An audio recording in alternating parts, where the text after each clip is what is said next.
Hey guys, what's up? It's me UV and you are seeing UV as Volatile UV Studies. Guys, welcome back to the next video that is all about the part 2 of class 10 chemistry chapter 4 carbon and its compounds. So come inside the rocket so that we can take a flight to continue the chapter. Alright, let's begin. So आज हम पढ़ने जा रहे हैं saturated and unsaturated carbon compounds. Basically अगर हम carbon compound की बात करें तो हम किस कंपाउंड को या किस चीज़ को कह सकते हैं कि ये कार्बन कंपाउंड है, ये कार्बन कंपाउंड नहीं है. So compounds which contain a carbon atom are called carbon compounds. वो सारे कंपाउंड्स जो कार्बन कंटेन करते हैं उन्हें ही हम कार्बन कंपाउंड्स कहते हैं. रिमेंबर, मैंने ये नहीं कहा कि सिर्फ कार्बन कंटेन करते हैं. वो ऑक्सीजन के साथ भी हो सकता है, नाइट्रोजन के साथ भी हो सकता है और हाइड्रोजन के साथ भी हो सकता है. फॉर एग्जाम्पल CO2, या फिर हम एग्जाम्पल के रूप में ले सकते हैं इथेन C2H6. क्या ये दोनों ही एग्जाम्पल कार्बन कंपाउंड है? यस, ये कार्बन कंपाउंड्स हैं, क्योंकि अगर हम इनके फॉर्मूले को देखें तो हमें ये पता चलेगा कि इनके फॉर्मूले में या इनके कंपाउंड में कार्बन प्रेजेंट है. और कार्बन कंपाउंड का डेफिनेशन भी तो यही कहता है, compound which contain a carbon atom are called carbon compounds. Carbon compounds के कुछ और भी एग्जाम्पल्स हैं, जैसे कि DNA, मीथेन, बेंजीन, एथेनॉल. तो ये था कार्बन कंपाउंड्स. हमारा नेक्स्ट टॉपिक है हाइड्रोकार्बन्स. सो स्टूडेंट्स, मैंने अभी बताया कि कार्बन किसी भी एलिमेंट के साथ जैसे कि हाइड्रोजन, नाइट्रोजन, ऑक्सीजन के साथ मिलकर कंपाउंड बनाता है, जिसे कि हम कार्बन कंपाउंड कहते हैं. तो अभी के लिए हम अगर नाइट्रोजन और ऑक्सीजन को किनारे कर दें और सिर्फ हाइड्रोजन और कार्बन से बनने वाले कंपाउंड्स की बात करें तो ऐसे कंपाउंड्स को हम हाइड्रोकार्बन्स कहते हैं. हाइड्रोकार्बन्स को हम कुछ ऐसे डिफाइन कर सकते हैं, The compound which contain only carbon and hydrogen are known as hydrocarbons. वो कंपाउंड्स जिसमें सिर्फ कार्बन और हाइड्रोजन हो उन्हें ही हम हाइड्रोकार्बन्स कहते हैं. जैसे कि इस बॉन्ड स्ट्रक्चर को देखिए, जिसमें कि सिर्फ हाइड्रोजन और कार्बन एटम्स हैं, जिसको हम हाइड्रोकार्बन्स बोल सकते हैं. आइए इस बॉन्डिंग स्ट्रक्चर का मॉलिक्यूलर फार्मूला लिखते हैं. इस बॉन्डिंग स्ट्रक्चर में सिर्फ दो एलिमेंट्स हैं, कार्बन और hydrogen. Number of carbon atom कितना है? 3. तो यहाँ पे हम 3 लिख देंगे. दूसरा एलिमेंट है हाइड्रोजन, तो नंबर ऑफ हाइड्रोजन एटम कितना है? 8. तो यहाँ पे हम 8 लिख देंगे. तो यहाँ पे अपना मॉलिक्यूलर फार्मूला मिल गया C3H8, जो कि है प्रोपेन. इन नेम्स को लर्न करने की कोई ज़रूरत नहीं है, मैं आपको कुछ ऐसे फार्मूलास बताऊंगा जिससे आप खुद नेम बना सकते हो. Okay, let's see the classification of hydrocarbons. So hydrocarbons can be classified into 2 parts, acyclic and cyclic. 2 तरह के हाइड्रोकार्बन्स होते हैं, असाइक्लिक और साइक्लिक. तो बात करते हैं असाइक्लिक की. असाइक्लिक हाइड्रोकार्बन्स 2 तरीके के होते हैं, एक सैचुरेटेड हाइड्रोकार्बन्स और दूसरा अनसैचुरेटेड हाइड्रोकार्बन्स. सिंगल बॉन्ड वाले कंपाउंड्स सैचुरेटेड कंपाउंड्स कहलाते हैं और डबल या ट्रिपल बॉन्ड वाले कंपाउंड्स अनसैचुरेटेड कंपाउंड्स कहलाते हैं, जिसके बारे में हम आगे पढ़ने वाले हैं. अब बात करते हैं साइक्लिक हाइड्रोकार्बन्स की.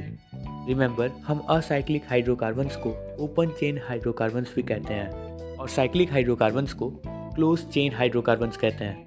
साइक्लिक हाइड्रोकार्बन्स 2 तरीके के होते हैं, एक एलिसाइक्लिक, दूसरा एरोमेटिक. फिलहाल एलिसाइक्लिक का एक एग्जांपल याद रखिए, साइक्लोहेक्सेन, और एरोमेटिक का एग्जांपल है बेंजीन. अब फिर हम असाइक्लिक में आते हैं. अल्केन्स को पहचानना बहुत आसान होता है. अगर किसी भी कंपाउंड में सिंगल बॉन्ड है तो हम उसे अल्केन्स कहेंगे, जो कि सैचुरेटेड के अंडर में आता है. और ऐसे हाइड्रोकार्बन्स जो कि अनसैचुरेटेड होते हैं और डबल बॉन्ड बनाते हैं उन्हें हम अल्कीन्स कहेंगे. और ऐसे हाइड्रोकार्बन्स जो कि अनसैचुरेटेड होते हैं और ट्रिपल बॉन्ड बनाते हैं उन्हें हम कहते हैं अल्काइंस. यहाँ पे हमारा क्लासिफिकेशन कंप्लीट होता है. अब हम सबके बारे में एक एक करके बहुत ब्रीफली पढ़ेंगे. सो हमारा नेक्स्ट टॉपिक है saturated hydrocarbons. Saturated hydrocarbons are hydrocarbons that contain only single bond between the carbon atoms. वो हाइड्रोकार्बन्स जिनके बॉन्डिंग स्ट्रक्चर सिंगल बॉन्ड से बने हो उन्हें ही हम सैचुरेटेड हाइड्रोकार्बन्स कहते हैं. या ऐसा कोई भी कंपाउंड जो कि हाइड्रोजन और कार्बन से बना हो और दोनों के बीच सिंगल बॉन्ड हो उन्हें ही हम सैचुरेटेड हाइड्रोकार्बन्स कहेंगे. लास्ट वीडियो में मैंने आपको बताया था कि सिंगल बॉन्ड को हम सिंगल लाइन से दिखाते हैं. अगर डबल बॉन्ड हो तो डबल लाइन, बिल्कुल इक्वल टू की साइन की तरह. ट्रिपल बॉन्ड हो तो हम उसे 3 लाइन से दिखाते हैं. तो हमने क्या जाना कि सिंगल बॉन्ड वाले हाइड्रोकार्बन्स ही सैचुरेटेड हाइड्रोकार्बन्स कहलाते हैं. And those saturated compounds has a general name alkanes. Alkanes compound के मॉलिक्यूलर फार्मूला के लिए और नेमिंग के लिए एक फार्मूला है, जो कि है CnH2n+2. फिलहाल सिर्फ ये याद रखिए कि n is number of carbon atoms. अगर किसी फार्मूले में 3 कार्बन्स हैं तो n की वैल्यू भी 3 हो जाएगी. और अगर किसी फॉर्मूले में आप एक कार्बन देख रहे हो तो n की वैल्यू 1 हो जाएगी। n की वैल्यू क्या होगी, क्या आपको ये क्लियर हुआ? ओके, तो चलिए कुछ इसी फॉर्मूले पे थोड़ी प्रैक्टिस कर लेते हैं। Question 1, if the number of atom is 2 then form a molecular formula on given formula. तो नंबर ऑफ कार्बन एटम्स 2 दिया है, तो n के प्लेस में हम 2 रख देंगे, that is C2H2 into 2 plus 2. And what we get, C2H2 into 2, that is 4 plus 2, 6. And the formula is C2H6 and the name is ethane. Question 2 क्या कह रहा है? If n equals to 3, तो चलो n की जगह हम 3 रख देते हैं, that is C3H2 into 3 plus 2. And what we get, C3H2 into 3, that is 6 plus 2, 8. And the formula is C3H8, that is propane. अब हम सीखने जा रहे हैं कि हम ये जो नेम दे पा रहे हैं, इथेन, प्रोपेन, ये कैसे दे पा रहे हैं। और ये बहुत इजी है, अगर आप ये आज सीख लेते हो ना तो you are going to be master in it. तो लास्ट वीडियो में मैंने आपको कुछ रूट वर्ड्स दिए थे जो आपको याद करने थे, क्या आपने याद किया? अगर आप याद नहीं कर पाए तो डोंट वरी। तो चलिए हम फिर से एक बार रूट वर्ड्स को रिवाइज कर लेते हैं। अगर नंबर ऑफ कार्बन एटम्स 1 है तो मैथ होगा, अगर 2 है तो एथ होगा, 3 हो तो प्रॉप होगा, 4 है तो ब्यूट होगा, 5 है तो पेंट होगा, 6 है तो हेक्स होगा। एंड दैट्स इट, यही तो आपको याद करना है। सो वीडियो को पॉज करो और तुरंत याद करो और फिर हम आगे बढ़ेंगे। तो चलिए नेमिंग कैसे करते हैं ये जानते हैं, साथ ही जानेंगे कुछ फॉर्मूले। स्टार्ट करते हैं अल्केन से। एक बार फिर अल्केन का फॉर्मूला दोहराते हैं, दैट इज CnH2n+2। अभी मैं आपको एक कंपाउंड देता हूँ CH4, इसे हम अल्केन के फॉर्मूले में तोड़ेंगे। तो नंबर ऑफ कार्बन एटम कितना है? 1 है। वेरी गुड, क्योंकि जब भी किसी फॉर्मूले में C के आगे कोई वैल्यू ना दी हो, इसका मतलब ये हुआ कि नंबर ऑफ कार्बन एटम 1 है। तो हम अल्केन के फॉर्मूले में n की वैल्यू 1 रखेंगे and we get C1H2 into 1 plus 2। इसका मतलब ये कंपाउंड का फॉर्मूला अल्केन के फॉर्मूले पे सेट हो गया है। अब ये जो कंपाउंड है CH4, इसका नेम क्या है? तो चलिए हम इसका नेमिंग करते हैं। तो यहाँ पे नंबर ऑफ कार्बन एटम कितना है? 1। अभी आपने कुछ रूट वर्ड्स ऐड किए थे, तो मुझे ये बताइए कि 1 का रूट वर्ड क्या होगा? तो 1 का रूट वर्ड होगा मेथ, राइट। अब हम ये देखेंगे कि ये जो कंपाउंड है कौन सा कंपाउंड है, सैचुरेटेड या अनसैचुरेटेड। तो ये हमें पता है कि ये सैचुरेटेड कंपाउंड है, क्योंकि जब हमने इस कंपाउंड के फॉर्मूले को अल्केन के फॉर्मूले पे रखा तो ये सेटिस्फाई कर गया। और क्योंकि ये अल्केन के फॉर्मूले पे सेटिस्फाई कर गया, इसलिए अल्केन के last 3 letters A and E को रूट वर्ड ऑफ 1 मेथ से मिला देंगे, meth plus n, that is methane. तो CH4 जो कि एक कंपाउंड है, उसका नेम क्या है? मीथेन। इसी तरह हम C3H8 भी ले सकते हैं, जिसमें नंबर ऑफ कार्बन एटम 3 है। 3 का रूट वर्ड क्या है? प्रॉप। और अगर आप इस मॉलिक्यूलर फॉर्मूले को C3H8 अल्केन के फॉर्मूले पे रखेंगे और हम देखेंगे कि मॉलिक्यूलर का फॉर्मूला अल्केन के फॉर्मूले पे सेटिस्फाई करेगा, इसलिए हम अल्केन का last 3 letter A and E को निकाल कर प्रॉप से जोड़ देंगे और हमें मिलेगा प्रोपेन। तो हम ये कह सकते हैं कि C3H8 प्रोपेन नाम के कंपाउंड का फॉर्मूला है। Okay, that's it. हमारा नेक्स्ट टॉपिक है unsaturated compounds. An unsaturated compound is a chemical compound that contains carbon-carbon double bond or triple bonds, such as those found in alkenes and alkynes respectively.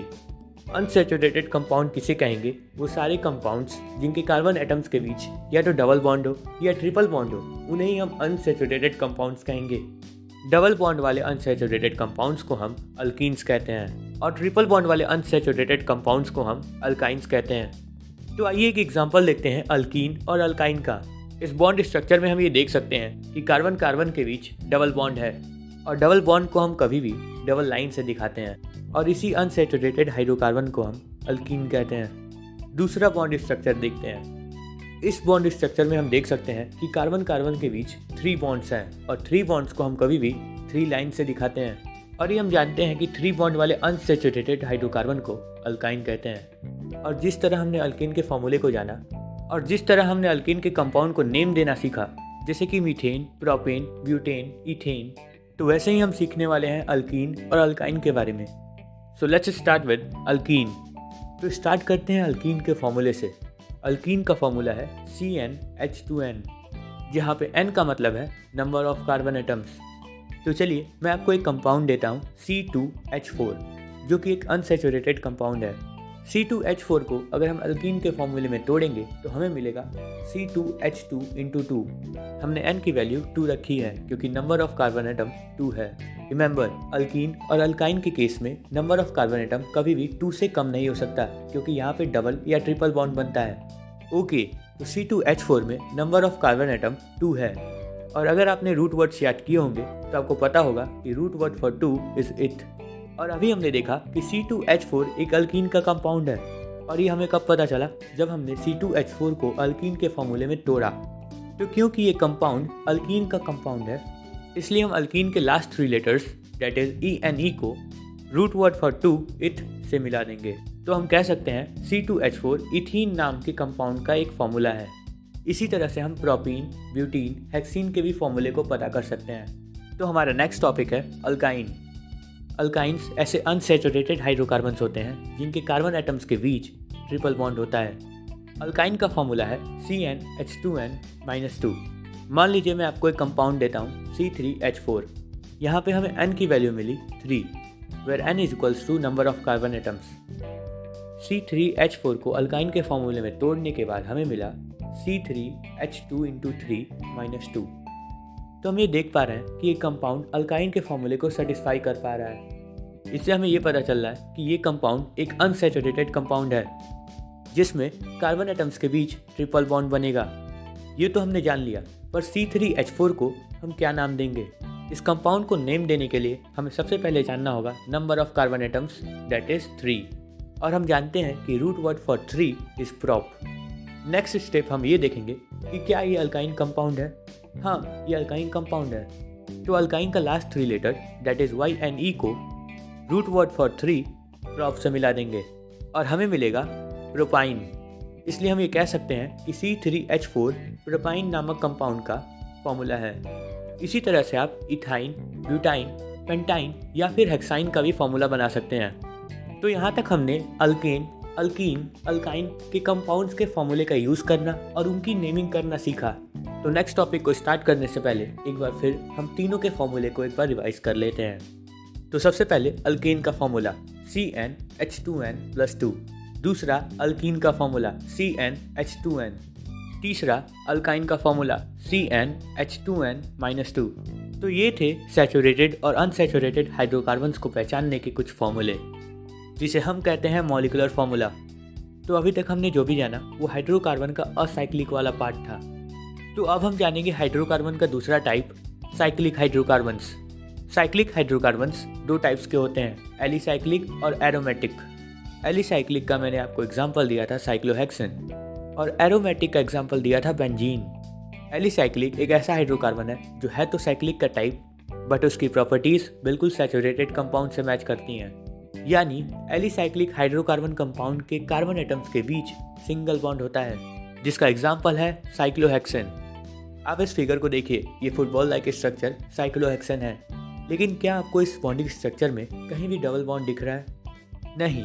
तो क्या ये saturated compound है? नहीं, ये है alicyclic compound. ऐसे single bond वाले compounds जो साइक्लिक हैं उन्हें हम एलिसाइक्लिक कहते हैं। नेक्स्ट है एरोमेटिक हाइड्रोकार्बन्स। एरोमेटिक ऐसे हाइड्रोकार्बन्स हैं जिनके कंपाउंड के कार्बन एटम्स के बीच ट्रिपल या डबल बॉन्ड देखने को मिले, उन्हें हम एरोमेटिक कंपाउंड्स कहते हैं, जिसका एग्जांपल है बेंजीन। आप इस फिगर में देख सकते हैं, ये फुटबॉल लाइक स्ट्रक्चर बेंजीन है। इस बॉन्डिंग स्ट्रक्चर को अगर हम ध्यान से देखें तो हमें ये पता चलेगा कि एक अल्टरनेट छोड़कर यहाँ पे डबल बॉन्ड आ रहा है। तो क्या ये अनसैचुरेटेड हाइड्रोकार्बन्स हैं? बिल्कुल भी नहीं, ये तो साइक्लिक के टाइप्स है ना। तो इनको हम कहेंगे एरोमेटिक हाइड्रोकार्बन्स। हम ये कह सकते हैं कि ऐसे साइक्लिक हाइड्रोकार्बन्स जिनके कंपाउंड्स के कार्बन एटम्स के बीच डबल या ट्रिपल बॉन्ड हो, उन्हें हम एरोमेटिक कंपाउंड्स कहते हैं। रिमेंबर, ये दोनों ही एग्जाम्पल साइक्लोहेक्सेन एंड बेंजीन बहुत इंपॉर्टेंट है। तो अब हमने हाइड्रोकार्बन्स वाले पार्ट को पूरी तरीके से कंप्लीट कर दिया है और हमारा नेक्स्ट टॉपिक है हेटेरोएटम्स। हेटेरोएटम क्या होते हैं? ये बिल्कुल नया वर्ड है ना? तो चलिए जानते हैं। So element that replaces one or more hydrogen of any compound known as heteroatom. Heteroatom क्या है? कुछ ऐसे एलिमेंट्स होते हैं जो हाइड्रोजन को रिप्लेस कर सकते हैं, यानी उसकी जगह ले सकते हैं किसी भी कंपाउंड में, जैसे कि ऑक्सीजन, क्लोरीन, ब्रोमाइन। ये 3 ऐसे एलिमेंट्स हैं जो कि हाइड्रोजन को रिप्लेस कर सकते हैं किसी भी कंपाउंड से, और इन्हीं को हम हेटेरोएटम बोलते हैं। अब ये जो हेटेरो एटम है ना, ये डायरेक्ट जाके किसी भी कंपाउंड में हाइड्रोजन को रिप्लेस नहीं करते हैं। ये बनाते हैं कुछ ग्रुप्स जो इनको हेल्प करते हैं हाइड्रोजन को रिप्लेस करने में, जिन्हें हम कहते हैं फंक्शनल ग्रुप। आप इस फिगर चार्ट को देखिए। यहाँ पे हम देख सकते हैं कि क्लोरीन और ब्रोमाइन से बनने वाले कुछ ऐसे फंक्शनल ग्रुप के नेम दिए हैं, क्लोरो और ब्रोमो, जिनका फॉर्मूला है बॉन्ड Cl बॉन्ड Br। और ये हम जानते हैं कि क्लोरीन और ब्रोमाइन दोनों ही हैलोजेंस हैं। नेक्स्ट हेटेरो एटम है ऑक्सीजन। ऑक्सीजन से बनने वाले फंक्शनल ग्रुप बहुत ज़्यादा हैं, जैसे कि अल्कोहल, जिसका फॉर्मूला है बॉन्ड OH। दूसरा है एल्डिहाइड, जिसका फॉर्मूला है COH। तीसरा है केटोन, जिसका फॉर्मूला है CO। चौथा है कार्बोक्सिलिक एसिड, जिसका फॉर्मूला है COOH। तो ये थे कुछ फंक्शनल ग्रुप और उनके फॉर्मूले। तो चलिए देखते हैं कि कैसे फंक्शनल ग्रुप का यूज़ करते हैं। मान लीजिए मैं आपको एक कंपाउंड देता हूँ C2H6। सबसे पहले मुझे ये बताइए कि इस कंपाउंड का नाम क्या है। तो यहाँ पे मैं आपको एक हिंट देता हूँ कि एक सैचुरेटेड कंपाउंड है। Do it fast. Very good, बिल्कुल सही जवाब दिया है आपने। C2H6 को हम इथेन कहते हैं। So let's come to a point. तो हमें क्या करना था, C2H6 में से एक हाइड्रोजन को रिप्लेस करना है। तो चलिए एक हाइड्रोजन को रिप्लेस करने के लिए हम अल्कोहल का यूज़ करते हैं, जिसका फॉर्मूला है बॉन्ड OH। एक OH का वैल्यू एक हाइड्रोजन होगा। तो चलिए रिप्लेस करते हैं। हम कार्बन के एटम को उसी तरह लिख देंगे, दैट इज C2। अब हमें एक हाइड्रोजन रिप्लेस करना है, इसलिए हम H5 लिखेंगे। अभी हमने यहाँ से एक H यानी हाइड्रोजन को हटा दिया है। अब हाइड्रोजन को हटाने के बाद उसकी जगह कौन लेगा, दैट इज अल्कोहल। अल्कोहल का फॉर्मूला है OH, तो यहाँ पे हम OH लिख देंगे। और यहाँ पे हमें एक नया फॉर्मूला मिल गया, that is C2H5OH, where OH is a functional group. तो चलिए देखते हैं कि फंक्शनल ग्रुप का काम क्या है, और जब हम उसका यूज़ करके किसी कंपाउंड में से हाइड्रोजन को रिप्लेस करते हैं तो उस कंपाउंड में क्या क्या चेंजेस आ सकते हैं। बेसिकली अगर हम फंक्शनल ग्रुप की बात करें तो functional group is an atom or group of atom which is responsible for characteristic property of a compound. तो फंक्शनल ग्रुप एक ऐसा एटम है या ग्रुप ऑफ एटम है जो कि रिस्पॉन्सिबल होता है किसी भी कंपाउंड के कैरेक्टरिस्टिक प्रॉपर्टी के लिए। For example reactivity of a compound. किसी भी कंपाउंड का रिएक्टिविटी कम ज़्यादा होना फंक्शनल ग्रुप पे डिपेंड करता है। तो ये है हमारा फंक्शनल ग्रुप का चार्ट, जिसे अभी हमने कुछ देर पहले देखा भी और समझा भी। तो आइए हमारा नेक्स्ट टॉपिक देखते हैं, homologous series. So homologous series, a homologous series is a sequence of compounds with the same functional group and similar chemical properties, and in which the member of the series can be branched or unbranched or differ by CS2। समझ में आया? बिल्कुल भी नहीं ना, तो मैं किस लिए हूँ, चलो बताता हूँ। तो होमोलॉगस सीरीज एक ऐसा सीरीज है, एक सीक्वेंस है, एक अरेंजमेंट है किसका, कंपाउंड्स का, जिसमें हर कंपाउंड्स के लिए सेम फंक्शनल ग्रुप का प्रयोग किया गया हो, जिससे कि हमें सेम केमिकल प्रॉपर्टीज भी मिलेंगी। जैसे कि पहले कंपाउंड में अगर हम अल्कोहल का यूज़ कर रहे हैं in order to replace the hydrogen, तब हम बाकी के अरेंज्ड कंपाउंड में भी अल्कोहल का ही यूज़ करेंगे, जिससे कि हमें सिमिलर केमिकल प्रॉपर्टीज मिलेंगी, और इसे ही हम कहते हैं होमोलॉगस सीरीज। अब हम कैसे जानेंगे कि कोई भी सीरीज होमोलॉगस सीरीज में है या नहीं है। तो एग्जाम्पल लेते हैं हम मैथ का। जब हम कोई भी नंबर को एक सीक्वेंस में अरेंज करते हैं तो उनका डिफरेंस इक्वल आता है। जैसे कि इवन नंबर को हम असेंडिंग ऑर्डर में अरेंज करते हैं, 2, 4, 6, 8, 10 एक्सेट्रा।